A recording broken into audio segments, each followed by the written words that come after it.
আকাশবাণী আগরতলা। স্থানীয় সংবাদ পড়ছি চন্দন লেখাপাল।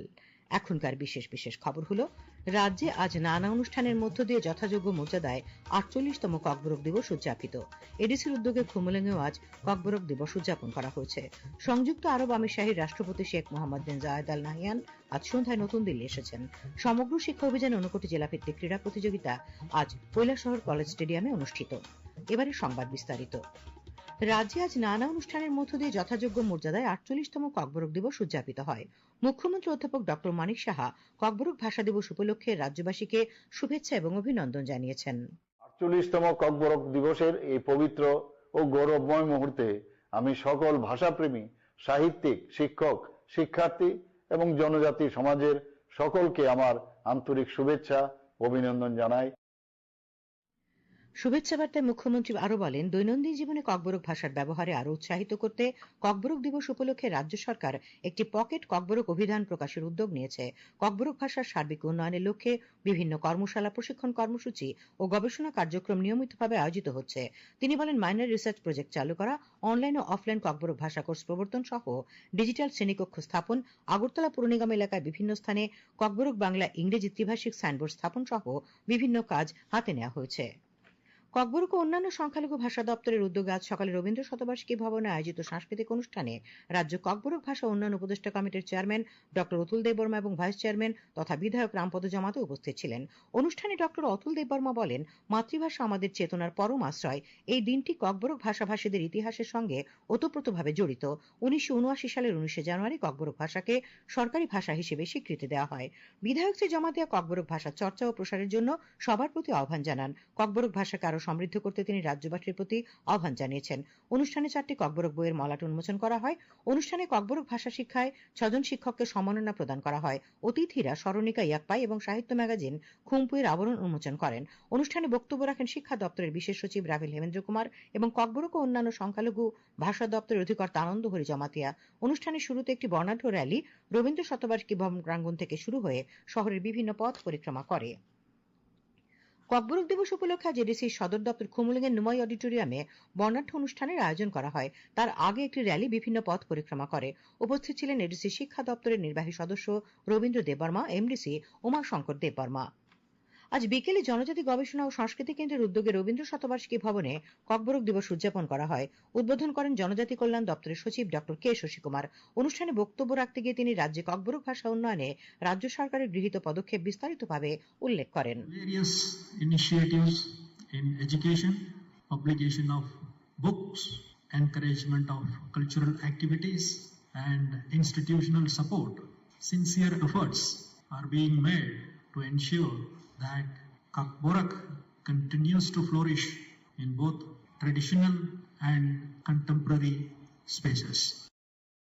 বিদ্যুৎ মন্ত্রী রতনলাল নাথ বলেছেন, বিদ্যুৎ সরবরাহ ব্যাহত না করে যাতে বৈদ্যুতিক লাইন মেরামত করা যায় সেই লক্ষ্যে নতুন প্রযুক্তি বাস্তবায়নের জন্য কাজ করছে সরকার। আজ আগরতলায় ত্রিপুরা পাওয়ার ট্রান্সমিশন লিমিটেডের 3য় প্রতিষ্ঠা দিবস উপলক্ষে আয়োজিত অনুষ্ঠানে তিনি কথা বলেন। তিনি বলেন, 2031-32 অর্থ বছরে রাজ্যে বিদ্যুতের সম্ভাব্য 700 মেগাওয়াট চাহিদা পূরণের লক্ষ্যকে সামনে রেখে বিদ্যুৎ উৎপাদন বৃদ্ধির উদ্যোগ নেওয়া হচ্ছে। খবর প্রচারিত হচ্ছে আকাশবাণীর আগরতলা কেন্দ্র থেকে। আকাশবাণীর সংবাদের আপডেট পেতে লগ ইন করুন www.newsonair.com এবং নিউজ অন এআইআর অ্যাপ এবং টুইটার ও ফেসবুক প্ল্যাটফর্মে এআইআর নিউজ অ্যালার্টসে। ইউটিউবে লক্ষ্য রাখুন নিউজ অন এআইআর অফিসিয়ালে। আকাশবাণী আগরতলার সংবাদের আপডেট পেতে দেখুন টুইটার বা এক্স হ্যান্ডেলে আকাশবাণী নিউজ আগরতলা, ফেসবুকে এআইআর নিউজ আগরতলা এবং ইউটিউবে আকাশবাণী নিউজ আগরতলা। সংযুক্ত আরব আমিরশাহীর রাষ্ট্রপতি শেখ মোহাম্মদ বিন জায়েদ আল নাহয়ান আজ সন্ধ্যায় নতুন দিল্লি পৌঁছেছেন। রাষ্ট্রপতি হিসেবে দায়িত্ব গ্রহণের পর সরকারিভাবে এটি তাঁর 3য় এবং গত 1 দশকে 5মবার ভারত সফর। প্রধানমন্ত্রী নরেন্দ্র মোদী বিমানবন্দরে তাঁকে স্বাগত জানান। এই সফর ভারত ও সংযুক্ত আরব আমিরশাহীর ব্যাপক কৌশলগত অংশীদারিত্বকে আরও এগিয়ে নেওয়ার এবং পারস্পরিক স্বার্থের আঞ্চলিক ও বৈশ্বিক বিষয়গুলিতে মতামত বিনিময়ের সুযোগ করে দেবে বলে আশা করা হচ্ছে। রাজ্যের খোয়াই জেলা ভিত্তিক 48তম ককবরক ভাষা দিবস বাছাইবাড়ি কমিউনিটি হলে উদযাপন করা হয়। উপস্থিত ছিলেন বনমন্ত্রী অনিমেষ দেববর্মা, বিধায়ক নির্মল বিশ্বাস, খোয়াই জেলা পরিষদের সভাধিনেত্রী অপর্ণা সিংহ রায়, এডিসির কার্যকরী সদস্য অনন্ত দেববর্মা। কৈলাসহরের ভগৎ সিং হলে আজ ককবরক দিবস উপলক্ষে জনজাতি লোকনৃত্য প্রতিযোগিতা অনুষ্ঠিত হয়। উদ্বোধন করেন ঊনকোটি জেলা পরিষদের সভাধিপতি অমলেন্দু দাস। অনুষ্ঠানে বক্তব্য রাখেন কৈলাসহরের মহকুমা শাসক এস কার্জন হালাম, মহকুমা কল্যাণ আধিকারিক মতিরঞ্জন দেববর্মা প্রমুখ। মহকুমা ভিত্তিক জনজাতি লোকনৃত্য প্রতিযোগিতায় 2টি দল অংশগ্রহণ করে। গোমতী জেলাতেও আজ যথাযোগ্য মর্যাদায় ককবরক দিবস উদযাপন করা হয়। এই উপলক্ষে উদয়পুর, অমরপুর ও করবুক মহকুমায় প্রশাসনের উদ্যোগে বর্ণাঢ্য মিছিল এবং অন্যান্য অনুষ্ঠানের আয়োজন করা হয়। ত্রিপুরা রাজ্য উপজাতি গণমুক্তি পরিষদের উদ্যোগে আজ দক্ষিণ জেলার বিভিন্ন স্থানে ককবরক দিবস উদযাপন করা হয়। সাব্রুমের ফুলছড়িতে প্রাক্তন বিধায়ক প্রভাত চৌধুরী, পতিছড়ির মুরাসিং পাড়ায় প্রাক্তন এমডিসি পরীক্ষিত মুরাসিং, বকাফা ব্লকের পতিছড়ি ড্রপ গেটে জিএমপির মহকুমা সম্পাদক বলরাম রিয়াং প্রমুখ বক্তব্য রাখেন। বিশালগড় বিধানসভা কেন্দ্রের উন্নয়নমূলক কাজের বিবরণ সাধারণ মানুষের কাছে তুলে ধরতে আজ থেকে 2 দিন ব্যাপী দ্বিতীয় সৃজন উৎসব ও মেলা শুরু হয়েছে। বিশালগড়ের দুর্গানগরে ভদ্রাবতী উচ্চ বিদ্যালয় মাঠে আয়োজিত উৎসবের সূচনা করেন বিধায়ক সুশান্ত দেব। হস্ততাঁত, হস্তশিল্প, রেশম চাষ অধিদপ্তরের উদ্যোগে ধর্মনগরের অর্ধেন্দু ভট্টাচার্য স্মৃতি ভবনে আজ থেকে রেশম চাষীদের নিয়ে 6 দিনের প্রশিক্ষণ শিবির শুরু হয়েছে। উদ্বোধন করেন উত্তর ত্রিপুরা জেলা পরিষদের সভাধিপতি অপর্ণা নাথ। শিবিরে মোট 170 জন রেশম চাষীকে প্রশিক্ষণ দেওয়া হবে। প্রদেশ বিজেপি সম্পাদক তাপস মজুমদার আজ আমবাসা এক সাংবাদিক সম্মেলনে বলেন, ভিবিজি রামজি এমজিএনরেগা গ্রামীণ কর্মসংস্থান প্রকল্পের একটি উল্লেখযোগ্য সংস্কার। এই আইনের লক্ষ্য 125 দিনের কাজের নিশ্চয়তা, পরিকাঠামোর সঙ্গে সংযুক্তকরণ এবং ডিজিটাল বাস্তবায়ন জোরদার করে আয় বৃদ্ধি করা। বিলোনিয়ার বিকেআই শান্তিবাজারে বকাফা আশ্রম ইংলিশ মিডিয়াম স্কুল, ভারতচন্দ্রনগরে পিএমসি পশ্চিম পাইখোলা হাই স্কুলে যথাযোগ্য মর্যাদায় ককবরক দিবস উদযাপন করা হয়। এ উপলক্ষে বর্ণাঢ্য মিছিল এবং সাংস্কৃতিক অনুষ্ঠানের আয়োজন ছিল। মুখ্যমন্ত্রী অধ্যাপক ডক্টর মানিক সাহা আজ দিল্লিতে বীর টিকেন্দ্রজিৎ মার্গে সম্প্রসারিত ত্রিপুরা ভবনের শিলান্যাস করেন। এই প্রকল্পের আওতায় 6টি কক্ষ ও 2টি হল নির্মিত হবে।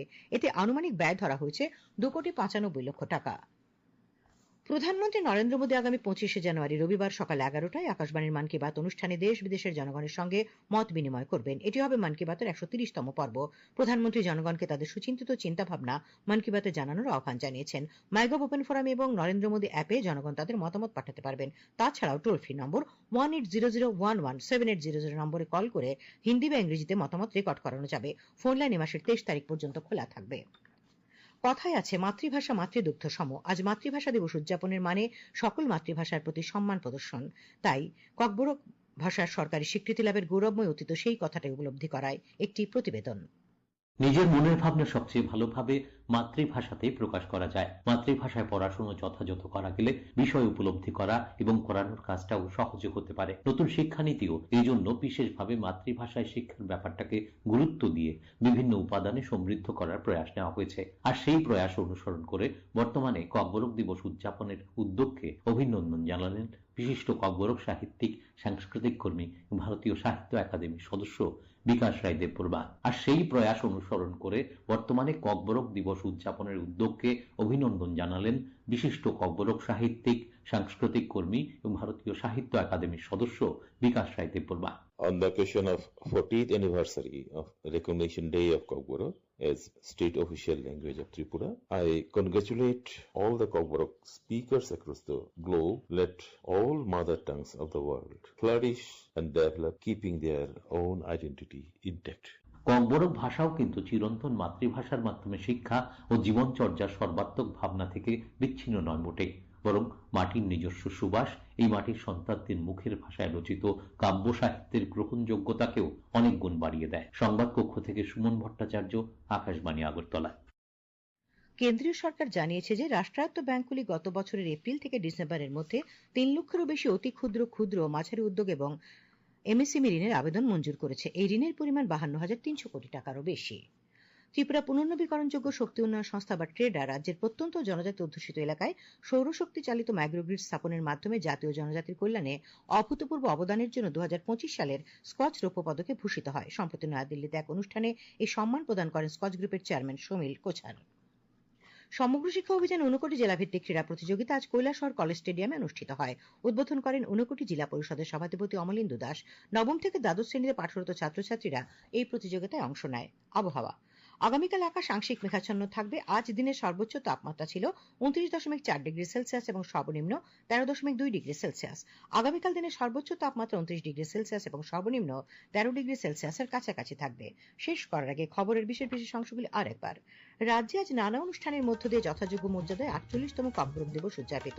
এডিসির উদ্যোগে খুমুলুঙে ককবরক দিবস উদযাপন করা হয়। সংযুক্ত আরব আমিরশাহীর রাষ্ট্রপতি শেখ মোহাম্মদ বিন জায়েদ আল নাহিয়ান সন্ধ্যায় নতুন দিল্লি পৌঁছেছেন। সমগ্র শিক্ষা অভিযানে 59টি জেলাভিত্তিক ক্রীড়া প্রতিযোগিতা আজ কৈলাসহর কলেজ স্টেডিয়ামে অনুষ্ঠিত হয়। স্থানীয় সংবাদ আজ এখানে শেষ হলো। পরবর্তী বাংলা স্থানীয় সংবাদ প্রচারিত হবে